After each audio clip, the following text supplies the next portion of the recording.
hello everyone, this is Vishal Garg.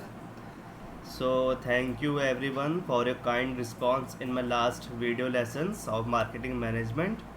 In last lesson, we studied about the strategic marketing planning that is very important to regulate for the organizations to achieve success. So, in this lesson, we are going to consider about another important topic that is marketing environment. Marketing environment is very important to understand for the business organizations to know about the different micro and macro factors that affects the business organization decisions and the customer satisfaction, organization profits, etc. So let me start now this topic. So this is introduction first. According to this business organisation को manage करना होता है exchange process between the firms and the customers जो उसकी utmost priority होती है क्योंकि हम कस्टमर को ध्यान में रख के ही सब चीज़ करते हैं। आखिर उसके अकॉर्डिंग हम कोई फंक्शन नहीं करते हैं तो वो भी हमारे बिजनेस पे इफ़ेक्ट डालेगा। इसलिए उस customer based decisions are very important for the organisations. इस ऑर्गेनाइजेशंस को सेटिस्फाई करना होता है, जैसे नेबर्स को, सप्लायर्स को, कॉम्पिटिटर्स को, कस्टमर्स को, गवर्नमेंट को, क्योंकि इनका डायरेक्ट और इनडायरेक्ट इफेक्ट होता है मार्केटिंग डिसीजंस पे of the business organisation. So after this let we understand marketing environment concept. Marketing environment क्या कहता है, उसमें वो फैक्टर्स होते हैं और फोर्सेस इंक्लूड होती हैं जो कि आपके बिजनेस ऑर्गेनाइजेशन को इफ़ेक्ट करती हैं और उसमें एक अच्छी रिलेशनशिप इस्टेब्लिश करती हैं अपने कस्टमर्स के साथ। इसमें बहुत सारे फैक्टर्स आते हैं, जो स्ट्रेटजीज़ आती हैं, पॉलिसीज़ आते हैं, डिसीजंस आते हैं ऑर्गेनाइजेशन के। इसमें then according to Barry M. Richman and Melvin Coppen, environment consist करता है वो फैक्टर्स जो कि बहुत ही एक बड़े फैक्टर पे होते हैं, बहुत ही सब चीज़ इंक्लूड करते हैं, चाहे वो इंडिविजुअल इंडस्ट्रियल एंटरप्राइज का हो, चाहे वो पूरा मैनेजमेंट का हो। इसमें जो कि ऑपरेट होते हैं स्पेसिफिक कंट्री में और वो वेरी करते हैं अलग अलग कंट्रीज़ में। देन इसके बाद जो फैक्टर्स इंक्लूड होते हैं इन्वायरमेंट में वो दो तरीके हो सकते हैं आपके, एक माइक्रो फैक्टर्स और दूसरा होता है आपका मैक्रो फैक्टर्स जो कि पूरी इंडस्ट्रीज़ को, ऑर्गेनाइजेशन को इफ़ेक्ट करते हैं। देन इसमें मार्केटिंग इन्वायरमेंट जो होता है ऑपरेट करता है आपके बिजनेस में, उसका सक्सेस उसी पे डिपेंड करता है कि आप कितने एक्सटेंट तक आप अपने कोई भी ऑर्गेनाइजेशन अपने मार्केटिंग इन्वायरमेंट को सही से समझ सकती है। इसमें जैसे हम देख सकते हैं कि एक माइक्रो इन्वायरमेंट होता है और एक मैक्रो इन्वायरमेंट होता है। माइक्रो इन्वायरमेंट में आ जाते हैं जैसे intermediates, customers, public, competitors, company, suppliers. ऐसे मैक्रो इन्वायरमेंट आपका पॉलिटिकल, लीगल हो गया, कल्चर हो गया, इकोनॉमिक हो गई, डेमोग्राफिक हो गया, नेचुरल हो गया, टेक्नोलॉजिकल हो गया। ये सब हम आगे कंटिन्यू करेंगे। देन इसके बाद आपका आता है इन्वायरमेंटल स्कैनिंग, जो कि प्रोसेस होता है जिसमें मार्केटर्स इंफॉर्मेशन गैदर करता है from different sources and the components of the environment. Scanning किसी भी ऑर्गेनाइजेशन के लिए बहुत इंपॉर्टेंट होती है, चाहे वो प्राइमरी हो चाहे सेकेंडरी हो। सेकेंडरी मतलब कोई वो स्टैट्स कलेक्ट कर सकती है गवर्नमेंट की एजेंसीज से, ये या किसी पब्लिकेशन से या कोई प्राइमरी सोर्सेज से। ये बहुत इंपॉर्टेंट होती है किसी भी ऑर्गेनाइजेशन की सक्सेसफुल के। देन इसके बाद आता है इन्वायरमेंटल एनालिसिस। ये वो प्रोसेस होता है जिसमें मार्केटिंग मैनेजर एसेस करता है और जो भी उसने देखा है इन्वायरमेंटल स्कैनिंग में, उसे बहुत अच्छी तरह से एनालाइज करता है और जो उसकी एक्यूरेसी देखता है, सोर्स देखता है, क्रेडिबिलिटी देखता है, रेलेवेंस देखता है, कॉम्प्रिहेंसिवनेस देखता है, और वो उसके अकॉर्डिंग चेंजेस लाता है अपनी ऑर्गेनाइजेशन में एक रीजनेबल टाइम पे। जब भी ऑर्गेनाइजेशन के लिए इस कंटिन्यूस स्कैनिंग और एनालिसिस बहुत ज़रूरी होती है to identify the current and expected threat and opportunities. Then आपका फर्स्ट तरीका फैक्टर आता है, वो है माइक्रो मार्केटिंग इन्वायरमेंट। इसमें वो एलिमेंट्स होते हैं जो इंडिविजुअल बिजनेस ऑर्गेनाइजेशंस को इफ़ेक्ट करते हैं या किसी पर्टिकुलर इंडस्ट्री को इफ़ेक्ट करते हैं, ना कि पूरे जितने बिजनेसेस हैं, इंडस्ट्रीज़ को उनको इफ़ेक्ट करते हैं। इसमें इस सिर्फ इंडिविजुअल बेसिस पे होता है। इसमें जैसे आ जाते हैं अभी publics, competitors, customers, market intermediates, suppliers and the company. इसमें फर्स्ट होता है आपका कंपनी। इसमें कंपनी में जैसे हम बहुत सारे डिपार्टमेंट्स होते हैं ऑर्गेनाइजेशन के, जैसे मैन्युफैक्चरिंग, परचेज, फाइनेंसिंग, इन सबको आपस में एक अच्छे से कोलैबोरेट होकर काम करना होता है, क्योंकि इनका पॉजिटिव भी और नेगेटिव भी इम्पैक्ट होता है, इन्फ्लुएंस होता है on the satisfaction level of customers, जिसकी वजह से इन सबका साथ में काम करना बहुत इम्पोर्टेंट है किसी भी बिजनेस ऑर्गेनाइजेशन के लिए। देन आपके आते हैं सप्लायर्स। सप्लायर्स हर बिजनेस ऑर्गेनाइजेशन एक रिलाई करती है वेंडर्स पे, सप्लायर्स पे, जो उन्हें रॉ मटेरियल्स प्रोवाइड करते हैं, लेबर, यूटिलिटीज़, इक्विपमेंट्स प्रोवाइड करते हैं। जो की सप्लायर होता है वो हर ऑर्गेनाइजेशन के लिए उससे उनका जुड़ाव होता है, बहुत ही वो उसे एडवांटेज देता है, रेगुलर टाइम पे उसको रॉ मटेरियल्स प्रोवाइड करता है।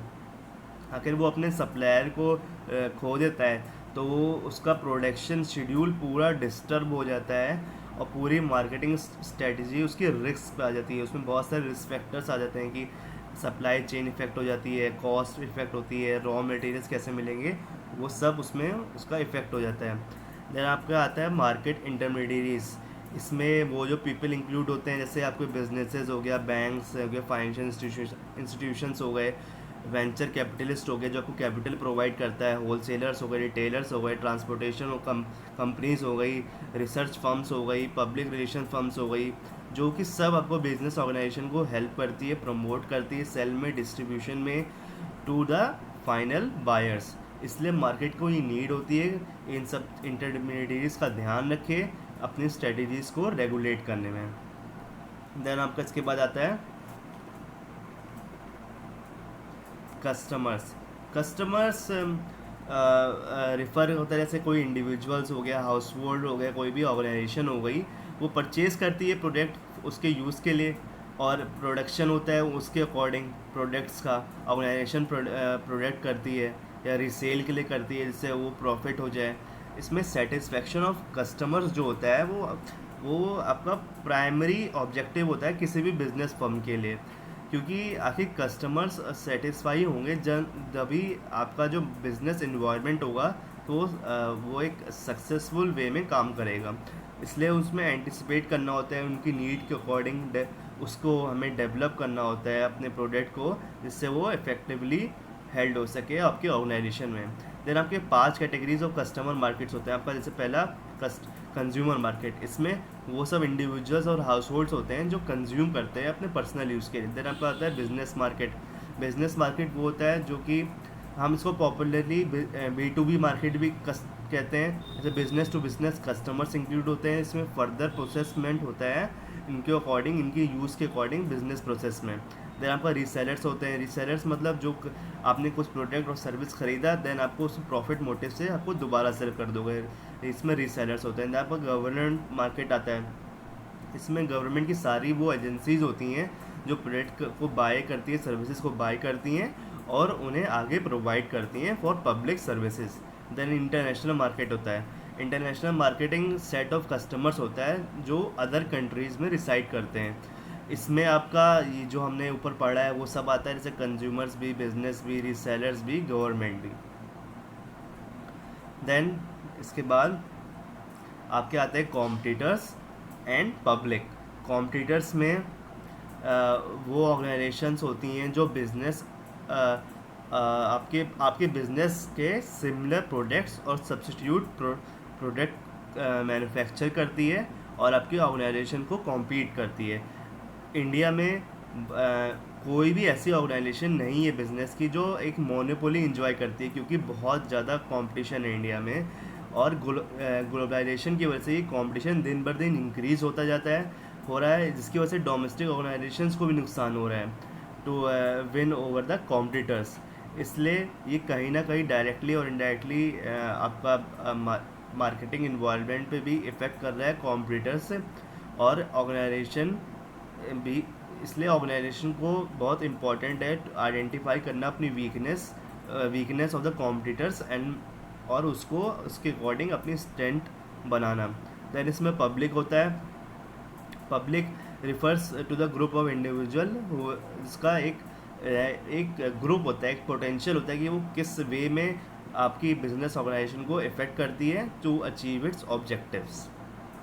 देन इसके बाद आपका आता है माइक्रो इन्वायरमेंट मार्केटिंग इन्वायरमेंट पढ़ लिया। इसके बाद आता है आपका मैक्रो मार्केटिंग इन्वायरमेंट। इसमें वो फैक्टर्स होते हैं जो पूरी इंडस्ट्री को इफ़ेक्ट करते हैं और वो आपके कंट्रोल में नहीं होते हैं। किसी भी बिजनेस ऑर्गेनाइजेशन के कंट्रोल में वो फैक्टर्स नहीं होते हैं और उस बिज़नेस को उसके अकॉर्डिंग ही एडजस्ट करना पड़ता है। उन्हीं उसके अकॉर्डिंग ही अपनी एक्टिविटीज़ बनानी पड़ती हैं, स्ट्रेटजी बनानी पड़ती हैं, क्योंकि हम उसे उन ऑपरेशंस को अपने अकॉर्डिंग नहीं कर सकते, हमें इन्वायरमेंट के अकॉर्डिंग ही उसे करना होगा।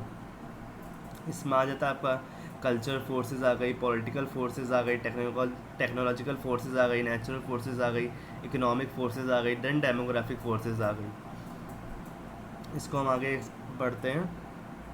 सबसे पहले आता है आपका डेमोग्राफिक इन्वायरमेंट। डेमोग्राफिक इन्वायरमेंट आपका क्या, उसमें ह्यूमन पॉपुलेशन आती है, जैसे टर्म्स ऑफ साइज़ क्या है, डेंसिटी क्या है, लोकेशन क्या है, एज क्या है, सेक्स क्या है, रेस क्या है, ऑक्यूपेशन क्या है उनका, और अदर स्टैट्स उनके क्या हैं। तो मार्केट्स ऐसे इंटरेस्ट दिखाता है डेमोग्राफिक फैक्टर्स में पीपल की स्टडी करने के लिए और मार्केट को बनाने के लिए। देन आपका आता है इकोनॉमिक इन्वायरमेंट।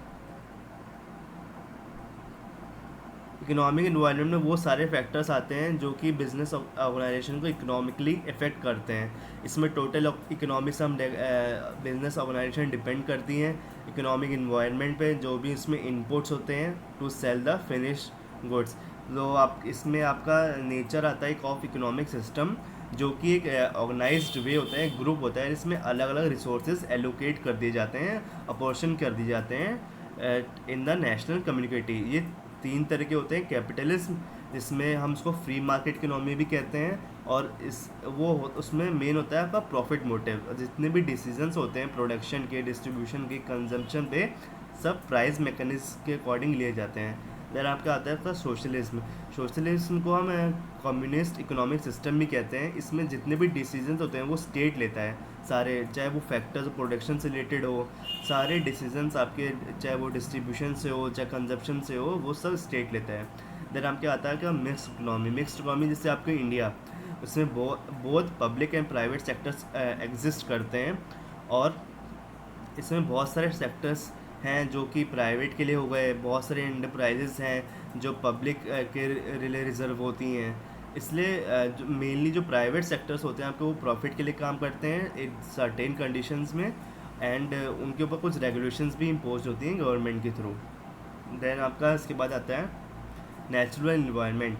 नेचुरल इन्वायरमेंट में वो सारे या फिज़िकल इन्वायरमेंट, वो सारे इकोलॉजिकल और जोग्राफिकल फैक्टर्स आते हैं, फोर्सेस आते हैं, जो operations of the business organisation को इफ़ेक्ट करते हैं।